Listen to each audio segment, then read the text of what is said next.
আল্লাহ ছাড়া যে আপন কেউ নাই এটা যে ব্যক্তি বুঝতে পারছে এই পৃথিবীতে, সে ব্যক্তি তার জীবনটাকে ঢেলে সাজাতে পারবে। যদি সে আল্লাহকে আপন করতে না পারে, তার জীবনকে ঢেলে সাজাতে পারবে না পরকালের জন্য। আমরা যে ভুলটা করি, আমরা আল্লাহ ছাড়া অন্যকে আপন মনে করি। আমরা আমাদের স্ত্রী সন্তান, আমাদের পিতা মাতা, আমাদের আত্মীয় স্বজন, বন্ধু বান্ধব, পাড়া প্রতিবেশী, অফিসের কলিগ, আমাদের বস, সবাইকে খুব আপন মনে করে। সম্পর্ক আছে না, সম্পর্ক একটা জিনিস, আপনত্বটা আলাদা বিষয়। দেখবেন এরা সবাই যদি আপনাকে ফেলে দেয়, আল্লাহ কখনো আপনাকে ফেলবে না। খেয়াল করে দেখবেন, জীবনে এমন অনেক সময় গেছে আপনার আমার, যে আপনাকে কেউ বুঝতে পারেনি, আপনার ভিতরে কি আছে এটা কেউ বোঝে নাই, আল্লাহ বুঝছে। আপনি ওই সময় সবার কথা ভুলে গিয়ে সেজদা দিয়েছেন, দিয়ে আল্লাহর কাছে চাইছেন, আল্লাহ কিন্তু সাথে সাথে দিচ্ছেন আপনার। আল্লাহ অনেক কাছে। মানে আমি বিগত 3 মাসে আল্লাহকে খুব ফিল করছি যে আল্লাহ কি জিনিস, আল্লাহ খুব কাছে। কায়মন বাক্যে সঠিক পদ্ধতিতে যদি কেউ আল্লাহকে ডাকতে পারে, আল্লাহ অবশ্যই তার দোয়া কবুল করবে। সাক্ষাৎ মৃত্যুর হাত থেকে আল্লাহ তাকে ফেরত আনতে পারে। আল্লাহ চাইলে পুরো দুনিয়া তার জন্য উল্টে দিতে পারে।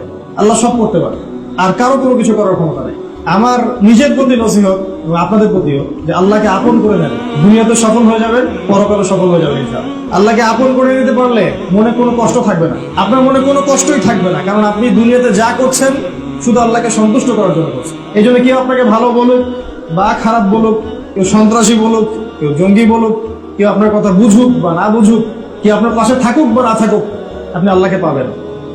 আর নির্ধারিত হায়াত শেষ হওয়ার পর আমাদেরকে তার কাছেই ফিরে যেতে হবে।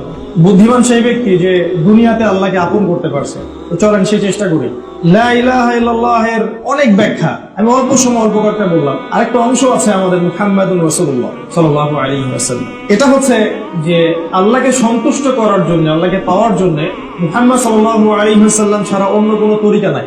এক কথা, নবী সাল্লাল্লাহু আলাইহি ওয়াসাল্লাম যেভাবে ইবাদত করেছেন, মুআমালাত করেছেন, মুআমালাত তো বোঝেন, বৈষয়িক বিষয়গুলো, যেভাবে পরিবার চালিয়েছেন, যেভাবে তিনি অর্থনীতি চালিয়েছেন, সমাজ পরিচালনা করেছেন, আল্লাহ জিকির করেছেন, যেভাবে তিনি নামাজ পড়েছেন, রোজা রেখেছেন, মানে প্রতিটা কাজ রাসূলুল্লাহ সাল্লাল্লাহু আলাইহি ওয়াসাল্লামের তরিকা মতো হতে হবে। এটা হচ্ছে মুহাম্মাদুর রাসূলুল্লাহ। মানে আমি আপনি নিজের ইচ্ছায় কোনো আমল আসলে করতে পারবো না। মানে মন চাইলেও আমি একটা মন গড়া সিস্টেম চালু করলাম, ইসলামের মধ্যে এটা করতে পারবো না। দেখতে হবে যে ওই ভাবে রাসূলুল্লাহ সাল্লাল্লাহু আলাইহি ওয়াসাল্লাম ওই কাজটা করেছেন কি করেন নাই। জুমার নামাজ 3 রাকাত পড়লে ভালো হতো না? নামাজ ভালো জিনিস, 2 রাকাত পড়লে জানে কি 3 রাকাত পড়লে তো একটু বেশি নেকি হওয়ার কথা, ক্যালকুলেশন তাই বলে। 4 পড়লে আরো বেশি নেকি হওয়ার কথা, কিন্তু আপনি আমি 2 এর বেশি করতে পারবো না। ফরজের কথা বলছি কেন?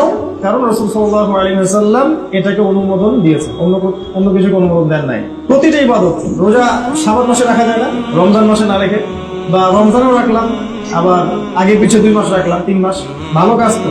হজ করতে মানুষ মক্কায় যায়, আমরাও না হয় হজের একটা জায়গা বানালাম, আমরাও হজ করলাম। যাকাতের একটা নিসাব আছে, আমরা নিসাবের চেয়ে বেশি দিয়ে দিলাম, ঠিক আছে?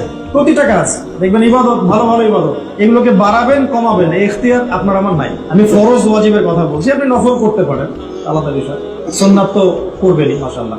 এইটুক মুহাম্মদুর রাসূলুল্লাহ সাল্লাল্লাহু আলাইহি ওয়াসাল্লাম, যে আমার আপনার আল্লাহকে সন্তুষ্ট করার জন্য মুহাম্মদ সাল্লাল্লাহু আলাইহি ওয়াসাল্লাম ছাড়া অন্য কোনো টিচার, রোল মডেল, আদর্শ, উসওয়াতুল হাসানা কিছুই নাই। হ্যাঁ, কারো কাজ যদি রাসূল সাল্লাল্লাহু আলাইহি ওয়াসাল্লামের সাথে মিলে যায়, যে কারো কথা, যে কারো কাজ, যে কারো ইস্তেহার, যে কারো ফতোয়া, দেখা যায় যে হ্যাঁ রাসূল সাল্লাল্লাহু আলাইহি ওয়াসাল্লাম সাহাবীদের সাথে মিলে আছে, নিতে আমার কোনো আপত্তি নাই। কিন্তু যে কারো কথাই যদি রাসূলুল্লাহ সাল্লাল্লাহু আলাইহি ওয়াসাল্লামের সাথে না মিলে, তার সাহাবীদের আমলের সাথে না মিলে, সেটা গ্রহণ করতে আপনি আমি বাধ্য না, এবং সেটাকে রিফিউজ করাটাই হচ্ছে ঈমানের পরিচয়। তো প্রত্যেক নবী রাসূল এই দাওয়াতটুকু নিয়ে আসছেন, লা ইলাহা ইল্লাল্লাহ, আর আমাদের জন্য মুহাম্মদ।